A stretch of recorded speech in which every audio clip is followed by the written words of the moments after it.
ನಮಸ್ಕಾರ ರೀ. ನನ್ನೆಲ್ಲ ಕನ್ನಡದ ಅಕ್ಕ ತಂಗಿಯರೇ ಆರಾಮದಿರಿ? ಮತ್ತೊಂದು ಎರಡು ಟಿಪ್ಸ್ ತೊಗೊಂಡು ಬಂದೇನೆ ನೋಡ್ರಿ.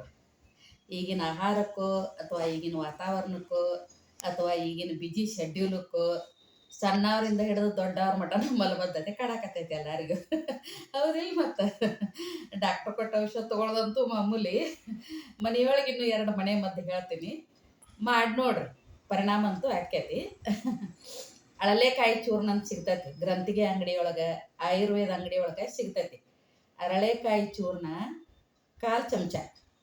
ಅದನ್ನು ಬೆಳಗ್ಗೆದ್ದು ಬಿಸಿ ನೀರಾಗ ಒಂದು 250 ml ನೀರೊಳಗೆ ಹಾಕಿ ಒಂದು 5 ನಿಮಿಷ ಕುದಿಸ್ಬೇಕು. ಅದನ್ನು ಕುದಿಸಿ ಉಗುರು ಬಿಸಿ ಇದ್ದಾಗ ಟೀ ಸ್ಪೂನ್ ಇರ್ತೈತಲ್ಲ ಅದ್ರ ತುಂಬ 1 ಚಮಚ ತುಪ್ಪ ಹಾಕಿ ಬೆಳಗ್ಗೆ ಖಾಲಿ ಹೊಟ್ಯಾಗ ನೀವೆಲ್ಲ ಮುಖ ಗಿಕ್ಕ ತೊಳ್ಕೊಂಡು ಹಲ್ಲು ತಿಕ್ಕೊಂಡು ಕ್ಲೀನ್ ಆದಿಂದ ಅದನ್ನು ಕುಡಿಬೇಕು.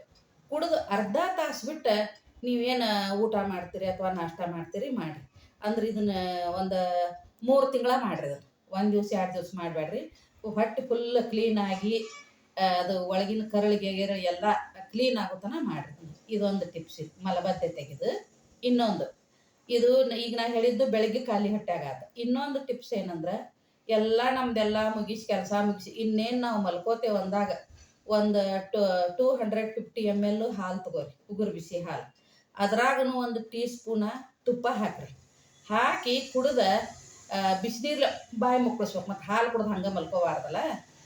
ಬಿಸಿನೀರ್ಲೆ ಒಂದು ಗುಟ ಕುಡ್ದಾರ ಕುಡೀರಿ, ಮುಕ್ಕಳಿಸ್ಯಾರ ಇದನ್ನು ಮಾಡಿರಿ. ಅದನ್ನು ಕುಡ್ದ ನೈಟ್ ಮಲ್ಕೋರಿ ನೀವು. ಮಾರನೇ ದಿವಸ ಸಂಡಾಸ ಸರಳ ಆಕೈತಿ. ಮಲಬದ್ಧತೆಯಿಂದ ಬಳಲು ಅವ್ರಿಗೆ ಇವು 2 ಮನೆ ಮದ್ದು. ಇವೇನು ಸೈಡ್ ಎಫೆಕ್ಟ್ ಅಂತೂ ಇಲ್ಲ. ಮತ್ತು ಹೆಲ್ತ್ಗೂ ಚಲೋ. ಹಾಲು ಚಲೋ, ತುಪ್ಪ ಚಲೋ.